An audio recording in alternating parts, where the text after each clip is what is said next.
Et si la star des Flammes 2025 n'était pas française, mais ivoirienne? Et si l'industrie musicale européenne était en train de trembler face à l'explosion d'un artiste venu du continent africain? Peut-on encore ignorer la puissance d'un phénomène nommé Imra? Une chose est sûre, Imra n'a pas juste participé aux Flammes 2025, il les a littéralement embrasées. Mais derrière cette performance incroyable et cette montée fulgurante sur les réseaux, une autre histoire se cache. Celle d'un artiste africain, brillamment stratégique, mais confronté à une industrie qui ne joue pas toujours franc jeu. Alors, Imra, simple buzz ou réelle révolution musicale?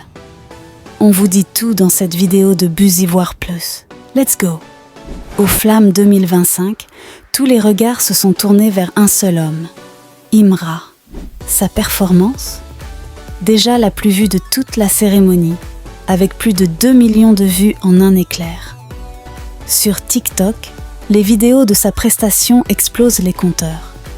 2 millions de vues sur le compte officiel des Flammes, des chiffres que même les artistes les plus connus n'ont pas atteints. Pendant ce temps, sur Spotify France, Imra est classé parmi les meilleurs looks de la soirée. Oui, le style aussi, il maîtrise. Sur X, ex-Twitter, sa performance fait le tour de la toile, les réactions pleuvent, les partages s'enchaînent, et une chose devient claire. Imra est le visage des Flammes 2025. Et ce n'est pas tout, les organisateurs eux-mêmes l'ont compris. Ils ont mis sa photo en couverture de leur vidéo YouTube officielle. D'autres festivals européens comme les Ardennes en Belgique ou le Harland Festival en France utilisent déjà son image pour promouvoir leur événement. Imra ne se contente pas de briller, il s'impose, il s'installe, il conquiert. Mais malgré ce succès phénoménal, une ombre plane sur cette consécration. Imra, pourtant nominé dans la catégorie Flamme du morceau de musiques africaines, se retrouve face à K-Black et Franglish, deux artistes français. Mais alors, pourquoi des artistes français dans une catégorie africaine? Pourquoi cette tentative à peine voilée d'empêcher Imra de l'emporter? Serait-ce parce qu'il représente une Afrique trop forte, trop influente? Parce que son talent et son charisme dérangent un système bien établi? Ou parce que sa fanbase est tout simplement en train de dépasser toutes les frontières? En vérité, Imra a été utilisé comme aimant à audience, pour faire grimper les chiffres d'une cérémonie souvent critiquée pour son manque de visibilité.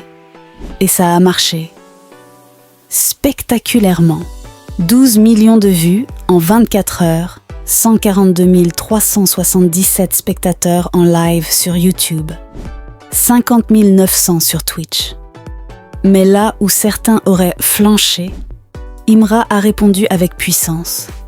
Une prestation monumentale, la plus vue, la plus partagée, la plus marquante.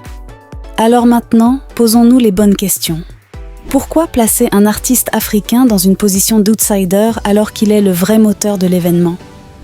L'industrie musicale européenne est-elle prête à accueillir la montée en puissance d'Imra? Et surtout, le public africain va-t-il continuer à soutenir un système qui sous-estime ses talents tout en profitant de leur pouvoir d'attraction? Ce qui est sûr, c'est qu'Imra est bien plus qu'un artiste. Il est en train de devenir un symbole, un phénomène, une révolution en marche. Alors, le monde est-il prêt pour l'ère Imra? Dis-nous en commentaire ce que toi tu penses de cette ascension. Est-ce que Imra va tout rafler? Ou est-ce que l'industrie va tout faire pour l'arrêter? Vos avis comptent. À très bientôt sur Buzz Ivoire Plus pour d'autres actualités captivantes.